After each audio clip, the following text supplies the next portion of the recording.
नमस्कार दोस्तों, मैं हूं एडवोकेट ब्रिजेश यादव। आपके अपने यूट्यूब चैनल ब्रिज एलएलबी पर आप सभी का तहे दिल से स्वागत करता हूं। दोस्तों, क्या आप एक लोन के डिफॉल्टर हैं? क्या आपने किसी बैंक या फिर एनबीएफसी से क्रेडिट कार्ड्स ले रखा था? क्या उसका भी कोई अमाउंट ड्यू या फिर आउटस्टैंडिंग है, बकाया है, और उसका भी आप डिफॉल्ट कर रहे हैं दोस्तों? तो आपका चाहे वो पर्सनल लोन का डिफॉल्ट हो या फिर आपका क्रेडिट कार्ड्स का डिफॉल्ट हो, और ये डिफॉल्ट का सिलसिला लगातार कंटिन्यूअसली दोस्तों चल रहा है। इसको लेकर लगभग 3 महीने के ऊपर हो चुके हैं।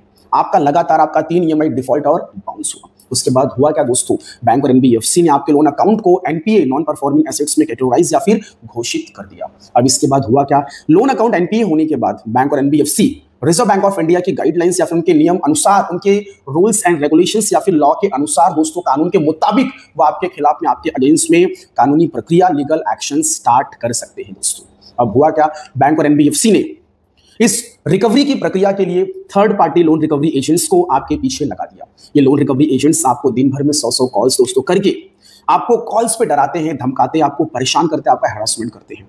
और साथ ही साथ ये loan recovery agents without intimation, बिना सूचित किए आपके घर पे होम विजिट भी करते हैं। और घर पे होम विजिट करके दोस्तों आपको परेशान करते हैं। फिजिकल हैरेसमेंट, मेंटल हैरेसमेंट, या फिर आपके आस पड़ोस में आपकी बेइज्जती, आपका मानहानि, आपका डेफेमेशन करते हैं दोस्तों। डियर फ्रेंड्स, फिर आगे होता क्या है? ये बैंक या फिर एनबीएफसी अपने लीगल टीम के माध्यम से उनके एडवोकेट, उनके पैनल एडवोकेट्स दोस्तों आपको लीगल नोटिस सर्व करना स्टार्ट करते हैं। यदि आपकी ईसीएस डिफॉल्ट हुई है, यदि आपकी ईसीएस मैंडेट डिफॉल्ट हुई है दोस्तों, तो आपको section 25, section 25 payment and settlement act 2007 के तहत आपको बैंक और एनबीएफसी के लीगल टीम के माध्यम से आपको लीगल नोटिस भेजी जाती है। रिकॉल नोटिस, डिमांड नोटिस दोस्तों, इस प्रकार की आपको नोटिस आना स्टार्ट हो जाती है। यदि आपने बैंक या फिर एनबीएफसी के पास चेक दिया होगा दोस्तों सिग्नेचर करके, तो उस चेक को बैंक या फिर एनबीएफसी अपने अकाउंट में डिपॉजिट करके उसको बाउंस करवा के दोस्तों आपके खिलाफ में, आपके अगेंस्ट में दोस्तों सेक्शन 138 की लीगल नोटिस भेजते हैं। यदि आपका क्रेडिट कार्ड्स का कोई डिफॉल्ट है, कोई अमाउंट बाकी है, आउटस्टैंडिंग है दोस्तों, तो उसके लिए आपको आर्बिट्रेशन की लीगल नोटिस भेजी जाती है। यदि आपने बैंक या फिर एनबीएफसी के साथ में दोस्तों आपने विश्वासघात, चीटिंग, फ्रॉड किया है, तो इसके लिए आपको दोस्तों बीएनएस की धारा 318 या फिर 316 के तहत आपको दोस्तों लीगल नोटिस सर्व की जाती है। सो लोन अकाउंट एनपीए होने के बाद एकदम जोरदार मजबूती से रिकवरी की प्रक्रिया करने के लिए दोस्तों आपको काफी हैरेसमेंट का सामना करना पड़ता है लोन रिकवरी एजेंट्स के द्वारा, और आपको बहुत सारी लीगल नोटिसेस भी भेजी जाती है दोस्तों। लेकिन डियर फ्रेंड्स, आप एक जेन्युइन डिफॉल्टर हैं, आप एक विलफुल डिफॉल्टर नहीं है। इसके पीछे आपकी कोई ना कोई विषम परिस्थिति, मजबूरी या फिर कोई ना कोई कारण जरूर होगा। हो सकता है दोस्तों आपके घर में कोई मेडिकल इश्यूज हो, आपका काम धंधा, आपका जॉब लॉस हो गया हो, आपके व्यापार में, आपके बिजनेस में काफी भारी भरकम नुकसान हो रहा होगा दोस्तों। सो इन सभी कारणों की वजह से आप लोन की ईएमआई को रेगुलर मैनर में नहीं भर पा रहे होंगे। आपने क्रेडिट कार्ड्स की जो भी अमाउंट ड्यू या फिर आउटस्टैंडिंग होगी, उसका आप भुगतान नहीं कर पा रहे होंगे दोस्तों, इन सभी कारणों की वजह से। अब हुआ क्या दोस्तों? धीरे धीरे समय बीतता गया। बैंक या फिर एनबीएफसी ने आगे चलकर आपके खिलाफ में अभी तक कोई भी मजिस्ट्रेट कोर्ट में कोई कंप्लेंट फाइल नहीं की है। सिर्फ आपको रिकवरी एजेंट्स के द्वारा डराया धमकाया गया, आपको लीगल नोटिसेस भी आपको भेजी गई, सिर्फ आपका हैरेसमेंट हुआ, आपको परेशान किया गया बस। चाहे वो लोन रिकवरी एजेंट्स के माध्यम से, फर्जी पुलिस, फर्जी एडवोकेट, फर्जी अधिकारी के द्वारा कॉल करके आपको डराया धमकाया गया, आपको परेशान किया गया दोस्तों। लेकिन आप पैसे नहीं दे पाए। इसके पीछे का रीजन था वो मैंने आपको बता रखा है दोस्तों। आप एक जेन्युइन डिफॉल्टर, आप विलफुल डिफॉल्टर नहीं है। यदि कोई व्यक्ति जानबूझकर, इंटेंशनली यदि पैसे नहीं देता है, वो एक विलफुल डिफॉल्टर है दोस्तों, तो कहीं ना कहीं वह व्यक्ति अपने आप में एक क्राइम, एक अपराध को वो कमिट और कारित कर रहा है दोस्तों। तो ऐसे लोग बिल्कुल भी बचेंगे नहीं, बख्शे नहीं जाएंगे दोस्तों। यदि आप एक जेन्युइन डिफॉल्टर हैं तो कोई दिक्कत, कोई समस्या नहीं है, बस एक कानूनी प्रक्रिया को फॉलो करते रहिए। डियर फ्रेंड्स, मेरा आपसे हम्बल रिक्वेस्ट है, यदि पैसे आपके पास हैं तो बकाया राशि का भुगतान आपको कर देना चाहिए बैंक और एनबीएफसी को, क्योंकि जो पैसे आपको दिए गए थे वो पब्लिक मनी थी दोस्तों। आपकी जरूरत, आपकी नीड के मुताबिक, आपके रिक्वायरमेंट के समय, आपकी जरूरत के समय बैंक और एनबीएफसी ने आपको पैसे दिए और आपने उस पैसे को यूज किया। तो आपकी भी एक जिम्मेदारी, एक रेस्पॉन्सिबिलिटी बनती है, इस समय पर आपको बैंक और एनबीएफसी के पैसे लौटा देने चाहिए दोस्तों। तो प्लीज आपसे हम्बल रिक्वेस्ट है, विलफुल डिफॉल्टर बिल्कुल भी ना बने। जेन्युइन डिफॉल्टर है तो कोई दिक्कत, कोई समस्या नहीं है दोस्तों। अब हम आगे बात करते हैं। सो बैंक और एनबीएफसी ने रिकवरी की पूरी प्रक्रिया अपनाई, लीगल नोटिसेस भेजे, third party loan recovery agents को आपके पीछे भी लगा दिया। यह सिलसिला लगभग दोस्तों समझ लीजिए कि 1 साल तक चला, 1 साल 1.5 साल तक चला। लेकिन बैंक और एनबीएफसी ने आपके खिलाफ में कोई भी कानूनी कार्रवाई, आपके खिलाफ में कोर्ट केस, कुछ कोई मुकदमा, कुछ नहीं किया दोस्तों। अब हुआ क्या? 1.5-2 साल के बाद आपका डिफॉल्ट का सिलसिला चलता रहा, आपकी दिक्कत समस्याएं इसी तरीके से बनी रही और आपने बकाया राशि का भुगतान नहीं किया दोस्तों। 1.5-2 साल के बाद बैंक और एनबीएफसी की तरफ से कोई कम्युनिकेशन नहीं, कोई मैसेज नहीं, कोई कॉल नहीं, एकदम शांति छा गई दोस्तों। और आप भी अपने काम धंधे में, यहां वहां पे अपनी परेशानियों में आप व्यस्त रहे और पूरी तरीके से कम्युनिकेशन टूट गया, ब्रेक हो गया दोस्तों। बैंक और एनबीएफसी की तरफ से कॉल आना भी बंद, नोटिसेस आना भी बंद, और आप कहां हो पता नहीं। तो पूरी तरीके से जो कम्युनिकेशन, जो वार्तालाप है, वो डिस्कनेक्ट हो गया। अब हुआ क्या, 5 साल बीत गए, समझो 10 साल बीत गए दोस्तों। अब उसके बाद बैंक और एनबीएफसी, उनके लोन रिकवरी एजेंट्स दोबारा वापस से लौट रहे हैं, दोबारा वापस से आपकी तरफ आ रहे हैं और आपको दोबारा वापस से वही धमकी भरी कॉल, हरासमेंट करना, कॉल्स करना, परेशान करना, लीगल नोटिसेस सर्व करना और भेजना दोस्तों।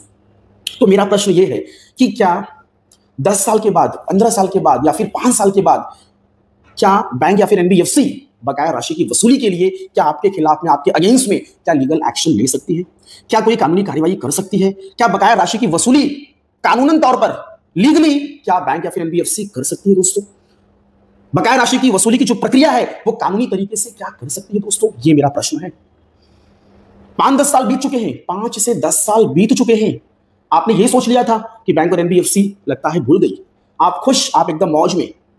दोस्तों ये ध्यान देना, चाहे 5 साल हो जाए, चाहे 10 साल हो जाए, चाहे 20 साल हो जाए, रिकवरी की प्रक्रिया कभी भी चल सकती है। लेकिन मैं यहां पे बात करने जा रहा हूं कानूनी तौर पर, लीगली क्या वो बकाया राशि की वसूली कर सकते हैं? वो आपका फॉलोअप ले सकते हैं, आपको कॉल कर सकते हैं, आपको लीगल नोटिस सर्व कर सकते हैं, डरा धमका के बकाया राशि की वसूली कर सकते हैं। लेकिन मेरा प्रश्न यहां पर है, क्या वो कानूनी तौर पर, क्या वो लीगली बकाया राशि की वसूली कर सकते हैं दोस्तों?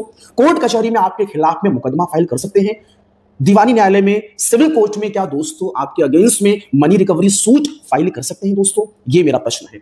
तो आज इन्हीं सभी प्रश्नों का जवाब मैं इस वीडियो लेक्चर्स के अंदर आपको डिटेल्ड में और विस्तार में देने आया हूं दोस्तों। तो प्लीज यदि आप मेरे चैनल पर पहली बार आ रहे हैं तो आपसे मेरा हम्बल रिक्वेस्ट है, चैनल को सब्सक्राइब जरूर कर देना दोस्तों। यदि वीडियो अच्छा लगे तो अपने दोस्तों के साथ में शेयर और एक लाइक जरूर कर देना दोस्तों।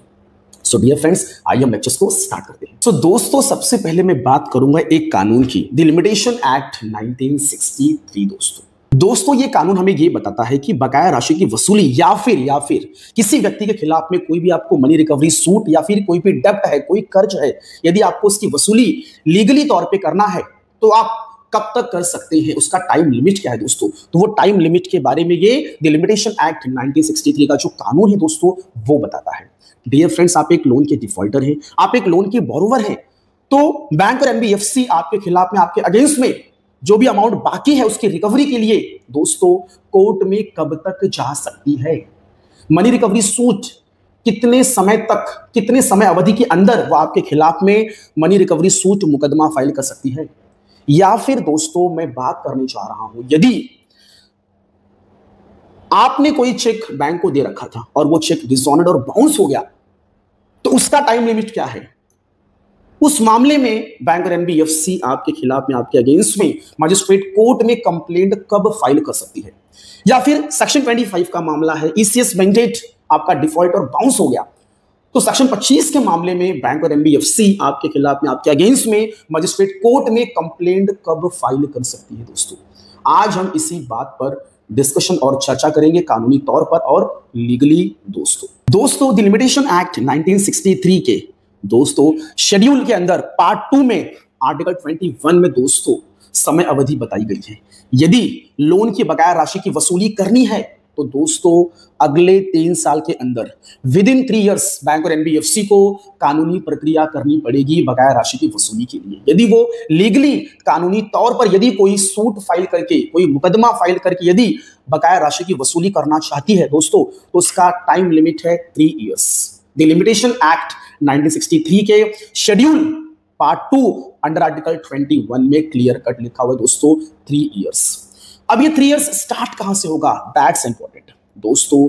जिस डेट से आपका डिफॉल्ट होना स्टार्ट हुआ है, जिस डेट से आपका ड्यू आउटस्टैंडिंग स्टार्ट हुआ है दोस्तों, वहां से लेके अगले 3 साल के अंदर बैंक और एनबीएफसी को बकाया राशि की वसूली के लिए, रिकवरी के लिए दोस्तों उसे कोर्ट कचहरी जो भी मुकदमा करना हो, मनी रिकवरी सूट फाइल करना हो दोस्तों, दीवानी में, सिविल न्यायालय में दोस्तों अगले 3 साल के अंदर ही वो कर सकती है। इस बात को नोट करें। यदि दोस्तों इस 3 साल के दौरान के बीच में यदि आपके द्वारा कोई पार्ट पेमेंट, कोई आंशिक पार्ट पेमेंट यदि कोई पैसा दिया गया कोई अमाउंट बीच में दी गई दोस्तों, तो दोबारा वापस से वो जो 3 इयर्स का जो टाइम लिमिट है वो दोबारा वापस से दोस्तों वहीं से स्टार्ट हो जाएगा। दैट मींस कि रीसेट हो जाएगा दोस्तों। दोबारा वापस से उसकी 3 इयर्स की जो काउंटिंग है, जिस डेट को आपने पार्ट पेमेंट किया, पार्शियल पेमेंट किया, उस डेट से दोबारा वापस से स्टार्ट हो जाएगा। तो दोस्तों यदि बीच में कभी भी आप पार्ट पेमेंट करते हो, आंशिक भुगतान करते हो दोस्तों, तो उस डेट से दोबारा वापस से वो जो आपका टाइम लिमिट है वो रीसेट हो जाएगा। यदि बीच में आपने कभी कोई एक्नॉलेजमेंट, कोई एप्लीकेशन दिया कि साहब मेरा पैसा बाकी है, मैं उस चीज को एक्सेप्ट करता हूं, मैं आपको पैसा दे दूंगा, मुझे कुछ वक्त, कुछ समय चाहिए। यदि आपने कोई वन टाइम सेटलमेंट के लिए, ओटीएस के लिए यदि आपने बीच में कभी रिक्वेस्ट किया दोस्तों, तो ध्यान देना उस डेट से, जिस डेट को आपने एक्नॉलेजमेंट किया, आपने एक्सेप्ट किया, आपने माना कि मुझे आपको पैसे देने हैं, तो उस डेट से दोबारा वापस से आपका 3 इयर्स का जो टाइम लिमिट है दोबारा वापस से रीसेट हो जाएगा। इस बात को नोट करें। डियर फ्रेंड्स, यदि बैंक या फिर एनबीएफसी लगातार 3 साल तक एकदम चुप, एकदम शांत, एकदम साइलेंट बैठी है और 3 साल के बाद, 4 साल, 5 साल, 10 साल के बाद अगर वो जाग रही है और कहती है कि हम आपके खिलाफ में मनी रिकवरी सूट फाइल करेंगे, मुकदमा करेंगे, केस करेंगे, पैसे वसूल करेंगे दोस्तों, तो बिल्कुल भी मेंटेनेबल नहीं है दोस्तों। जो कोर्ट है वो बिल्कुल भी बैंक और एनबीएफसी को एंटरटेन नहीं करेगी, उनके क्लेम को बिल्कुल भी एक्सेप्ट नहीं करेगी, उनके पिटीशन को बिल्कुल भी एक्सेप्ट नहीं करेगी दोस्तों। डियर फ्रेंड्स, ये जो चर्चा, ये जो बात है, ये कहां कही गई है दोस्तों? ये कही गई है डिलिमिटेशन एक्ट 1963 के सेक्शन 3 में क्लियर कट लिखा है कि यदि कोई भी क्लेम, कोई भी एप्लीकेशन या फिर कोई भी मांग यदि टाइम लिमिट के बाहर जाके यदि कोई व्यक्ति आता है हमारे पास, तो बिल्कुल भी हम उसको एक्सेप्ट नहीं करेंगे दोस्तों, वो टाइम बार्ड होगा। वो कोर्ट ने क्लियर कट कह दिया दोस्तों। इसमें विपक्षी पार्टी को, सामने वाली पार्टी को यहां पे कोई ऑब्जेक्शन फाइल करने की जरूरत ही नहीं है। यदि कोई भी एप्लीकेशन, कोई भी पिटीशन यदि टाइम बार्ड, टाइम लिमिट के बाद यदि न्यायालय में आता है, तो न्यायालय खुद उस पिटीशन को रिजेक्ट कर देगा दोस्तों, सेक्शन 3 ऑफ डिलिमिटेशन एक्ट 1963 के कानून के मुताबिक। कोई भी अपील हो, कोई भी पिटीशन हो, कोई भी एप्लीकेशन हो, यदि वो टाइम लिमिट के बाहर आता है तो उसको रिजेक्ट कर दिया जाएगा दोस्तों, उसको बिल्कुल भी एक्सेप्ट नहीं किया जाएगा, वो मेंटेनेबल नहीं होगा, उसको कोर्ट बिल्कुल भी एंटरटेन नहीं करेगी, क्योंकि वो टाइम बार्ड हो चुका है। तो मैक्सिमम 3 इयर्स। तो अगर कोई भी अमाउंट आपको रिकवर करना है, चाहे वो आपका लोन के मैटर में हो या फिर आपने किसी अपने दोस्त, फ्रेंड, किसी को आपने पैसा दे रखा है, यदि आपको उससे वो पैसे रिकवर करने, वसूल करने कानूनी तरीके से, लीगली वे में, तो दोस्तों जिस डेट से ड्यू हुआ है उस डेट से लेकर अगले 3 साल के अंदर ही आपको मनी रिकवरी सूट, आपको केस, मुकदमा आपको माननीय न्यायालय में आपको फाइल करना होगा। इस बात को नोट करें दोस्तों। 3 इयर्स। दोस्तों अब हम बात करेंगे कि यदि आपने बैंक या फिर एनबीएफसी को चेक दे रखा है और वो चेक डिसऑनर्ड और बाउंस हो गया, तो ऐसे मामले में समय सारणी, टाइम लिमिट क्या है दोस्तों, उसके बारे में भी हम बात करेंगे।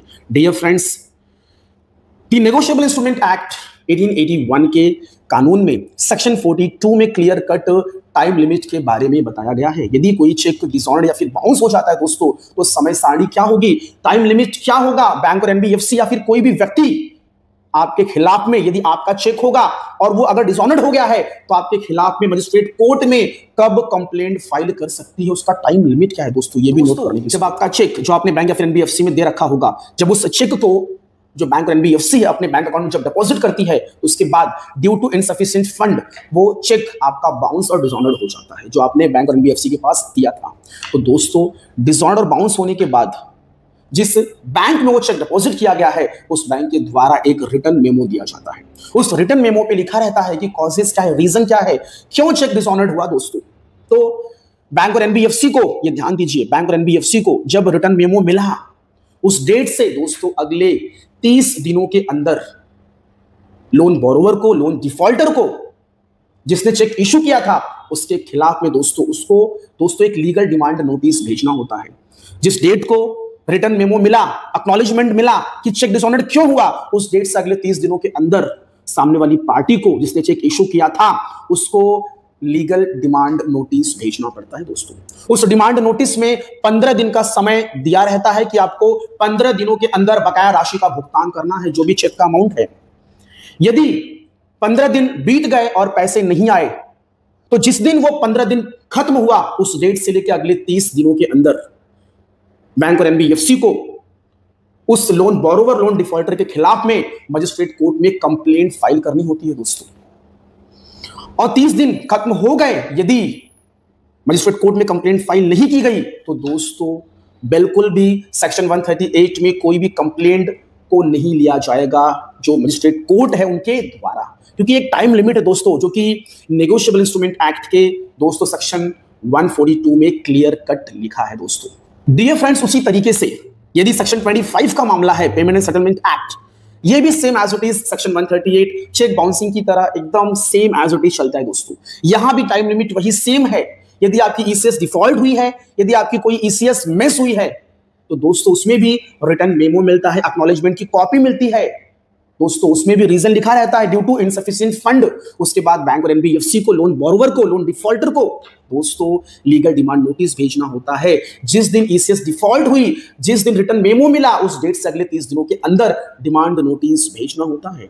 उसके बाद उसमें भी 15 दिन का समय दिया जाना चाहिए कि अगले 15 दिनों में बकाया राशि का भुगतान करो। जब आपको ये डिमांड नोटिस मिल जाएगा और रिसीव हो जाएगा उस दिन से अगले 15 दिनों के अंदर, यदि पैसे नहीं आए और जब 15 दिन खत्म हो गए, तो दोस्तों उसके अगले दिन से अगले 30 दिनों के अंदर बैंक और एनबीएफसी को उस लोन डिफॉल्टर, लोन बोरोवर के खिलाफ में मजिस्ट्रेट कोर्ट में सेक्शन 25 में कंप्लेंट फाइल करना होता है। तो दोस्तों ये पूरा सब टाइम लिमिट है।